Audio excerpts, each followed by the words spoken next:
আসসালামু আলাইকুম। আমি ডক্টর মুজিবুর রহমান। আজকে আপনাদের সাথে শেয়ার করব আমার এক্সপেরিয়েন্স। আপনারা জানেন আমি কয়েকদিন বাইরে ছিলাম, যেহেতু গেস্ট আমার মনে হচ্ছে ওরা আমাকে আপ্যায়নের জন্য এত কিছু করেছেন, তো সেইটাই আমি শেয়ার করব। একটা জিনিস আমি বুঝতে পারলাম যে আমাদের খাদ্য অভ্যাস মনে হয় এখনও অনেকে চেঞ্জ করেননি। যদিও আমি জিজ্ঞাসা করি যে আপনারা কি আমার সব কিছু ফলো করেন, আমার কেন জানি মনে হলো যে আপনারা এখনও সেই প্রথম সূত্রটা ঠিকমতো বুঝতে পারেননি বা ফলো করেননি। দেখুন, আমি জাস্ট একটা উদাহরণ দিচ্ছি যে এত ভ্যারাইটির খাবার, মাছ একটা খাবার, তাই না?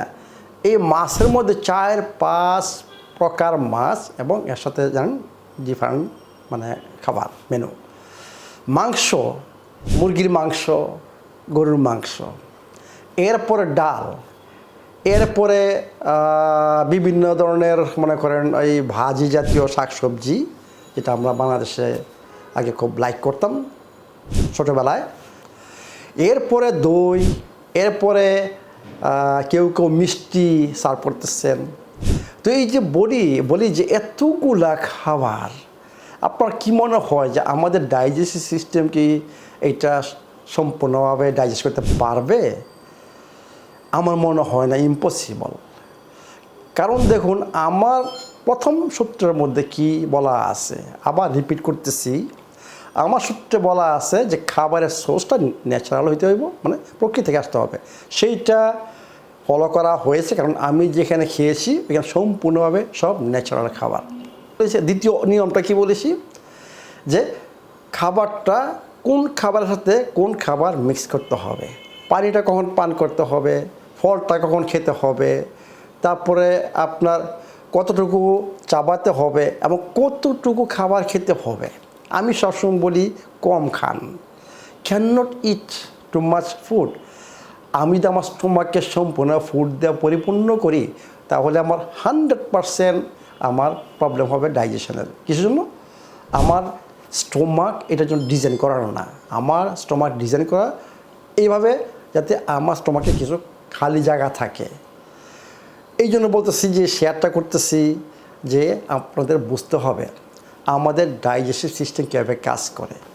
আমাদের 3 ধরনের খাবার, তাই না? আপনারা জানেন 3টা আমি বলি যে কার্বোহাইড্রেট, প্রোটিন এবং ফ্যাট। আপনারা জানেন এই 3টা খাবার 3 জায়গায় হজম আরম্ভ হয়। যেমন কার্বোহাইড্রেট আমাদের আরম্ভ হবে মুখের মধ্যেই, প্রোটিনটা ভাঙবে এবং স্টার্ট হবে ডাইজেশন আমাদের স্টোমাকে, ফ্যাটটা আমাদের ডাইজেশন হবে ডিওডেনামে এরপরে। এখন আমরা যদি এতগুলো খাবার দেখেন, আমি কি খাচ্ছি জাস্ট বলতেছি, ভাত দেওয়া হয়েছে, পোলাও দেওয়া হয়েছে এবং এর মধ্যে একসাথে সব কিছু, মাছ 4-5 ধরনের, মাংস 2 ধরনের, শাক বুঝছেন, বিভিন্ন ভর্তা, এগুলো সব। এখন আমি যদি মনে করেন প্রথম ভাত নিচ্ছি, যে আমাদের ট্র্যাডিশন, ভাত নিচ্ছি, ভাতের সাথে আমি কী নেব, মাছ নেব বা শাক নেব বা অন্য কিছু নেব। আমি বলছি যে খাবারের মিক্সিংটা অত্যন্ত ইম্পর্ট্যান্ট। আমরা শুধু মিক্স করব ভেজিটেবলসের সাথে প্রোটিন, অ্যাসিডিক ফুড হচ্ছে প্রোটিন, যেটা মাছ, মাংস, ডিম, এগুলা। আর আপনার হচ্ছে অ্যালকালাইন হচ্ছে শাকসবজি। এখন আমি যদি মাছের সাথে বা ডিমের সাথে বা মাংসের সাথে শাকসবজি, ইটস ওকে, আমি এটা খাচ্ছি, ভেরি গুড।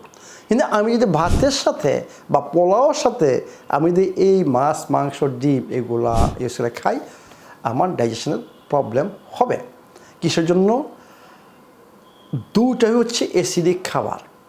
আমার স্টোমাক থেকে খাবারটা যখন যায়, এটা টু মাচ অ্যাসিডিক হয়, তখন আমার ডিওডেনামে এই খাবারটাকে নিউট্রালাইজ করতে হবে। এটা কে করে? আমাদের প্যানক্রিয়াটিক জুস করে। সেটা হচ্ছে অ্যালকালাইন একটা জুস, সেটা মাস্ট আপনার অ্যালকালাইন আসতে হবে, আদারওয়াইজ আপনার প্রবলেম হবে।